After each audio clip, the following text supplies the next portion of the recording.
Hello there, cheese-loving chums! Welcome to another exciting...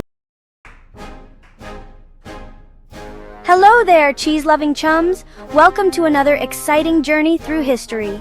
Today, we're going on an adventure to the mystical land of Nepal, nestled high in the Himalayas. This beautiful country, known for its breathtaking landscapes and rich culture, has a fascinating history that dates back centuries. For centuries, a powerful family, the Shahs, ruled over Nepal. This dynasty played a crucial role in shaping the nation's history and identity. Imagine a kingdom adorned with colorful prayer flags fluttering in the wind, towering temples that touch the sky, and brave Gurkha warriors standing guard. This was the world of the Shah dynasty. The Shah dynasty began its reign in 1768 with a visionary leader, Prithvi Narayan Shah. He was a man of great ambition and foresight. Prithvi Narayan Shah united many small kingdoms into one strong Nepal. His efforts laid the foundation for a unified nation that could stand strong against external threats. Picture him, a strategic mastermind, uniting diverse lands under one flag.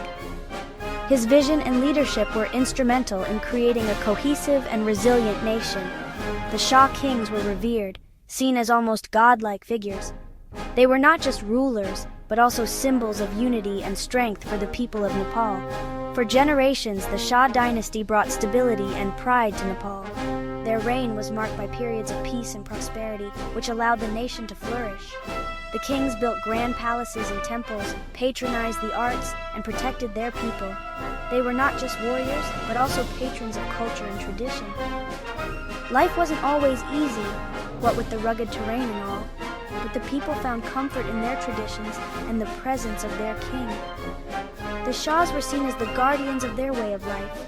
It seemed like the Shah dynasty would rule forever. Their legacy was deeply ingrained in the fabric of Nepalese society. But as we all know, even the tallest mountains can crumble over time. The Shah dynasty faced challenges and changes that eventually led to the end of their reign. Yet their impact on Nepal's history remains undeniable. But every story has its twists and turns, doesn't it, Gromit?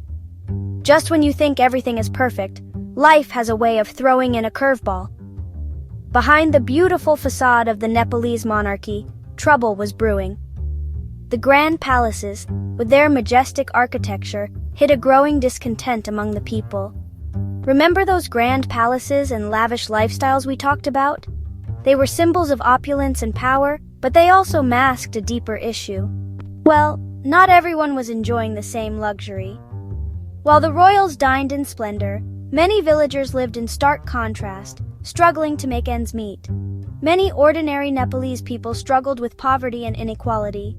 Their daily lives were a far cry from the extravagance of the royal court. They felt ignored by the ruling elite, who seemed more concerned with their own power than the people's well-being. The gap between the rich and the poor was widening. Adding to the internal pressure, the world outside Nepal was changing rapidly. Global movements for democracy and human rights were gaining momentum. Democracy was spreading its wings, and people everywhere yearned for a say in how they were governed. The call for freedom and representation was growing louder. The idea of a single ruler, even a king, was becoming increasingly outdated. The monarchy faced mounting pressure to adapt or face the consequences. The winds of change were blowing, and even the mighty Himalayas couldn't shield Nepal from their force.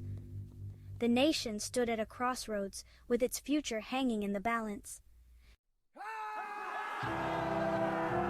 Things came to a head in 1996, Gromit. Remember those whispers of discontent we talked about? Well, they turned into a roar. A group called the Maoists, who believed in a communist ideology, decided they'd had enough of the monarchy. They launched a violent rebellion, demanding an end to the Shah dynasty and the establishment of a communist republic. Imagine, Gromit, a full-blown civil war erupting in the shadows of those majestic mountains. The Nepalese people were caught in the crossfire. Villages were destroyed, lives were lost, and fear gripped the nation. The monarchy, once a symbol of unity and stability, was now associated with conflict and suffering. The situation was dire, Gromit, a right mess. The once peaceful Nepal was on the brink of collapse. In the midst of this chaos, King Birendra found himself in a right pickle.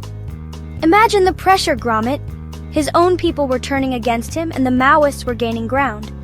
King Birendra was a gentle soul, not a ruthless tyrant.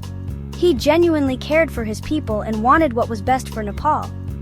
But he was also bound by tradition and the legacy of his ancestors. He tried to appease the Maoists with promises of reform and dialogue. He even agreed to hold elections and allow for a more democratic system. But it was too little, too late. The rebels smelled blood, Gromit, and they wouldn't be satisfied with anything less than the king's head. Section 5. Farewell to the Throne, the End of an Era. Tragedy struck in 2001. Gromit, a dark day for Nepal. The serene and majestic palace, once a symbol of stability and tradition, was overshadowed by an unimaginable horror.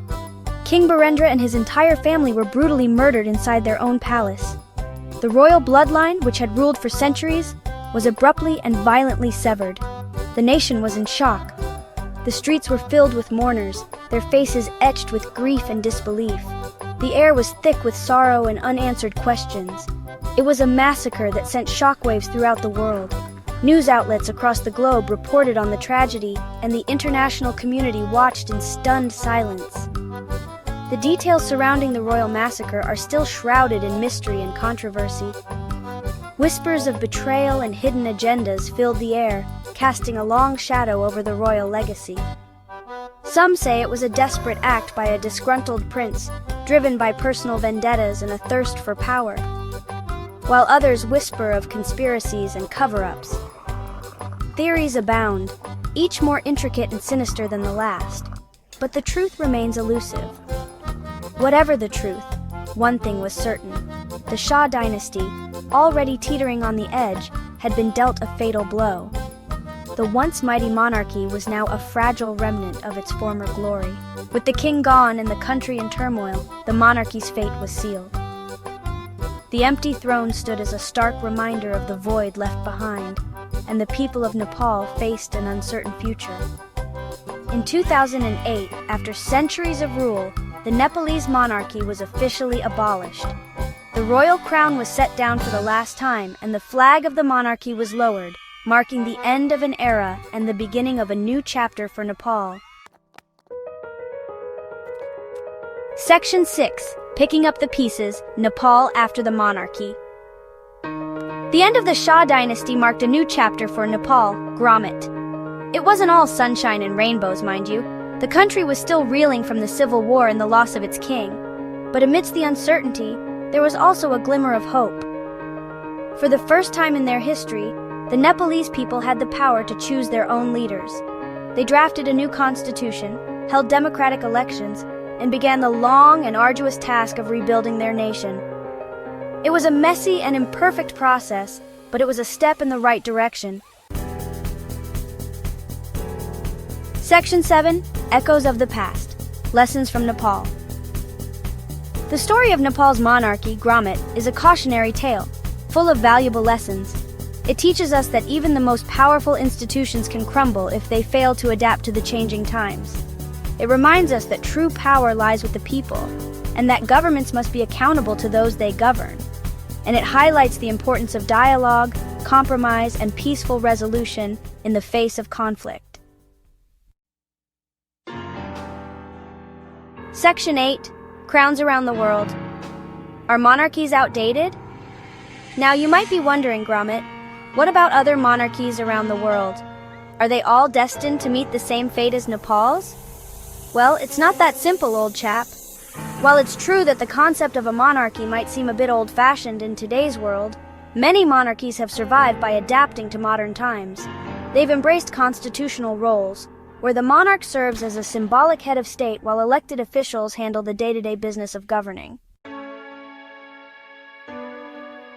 Section 9. The future is unwritten, hope for a brighter tomorrow. As for Nepal, well, it's still finding its footing as a young democracy, but there's a sense of resilience in the air, a determination to build a brighter future for generations to come. The journey ahead won't be easy, Gromit. There will be challenges and setbacks along the way. But if the Nepalese people can learn from their past mistakes and work together, there's no limit to what they can achieve. And that, Gromit, is a message worth remembering whether you're talking about nations or just our little cheese-loving world.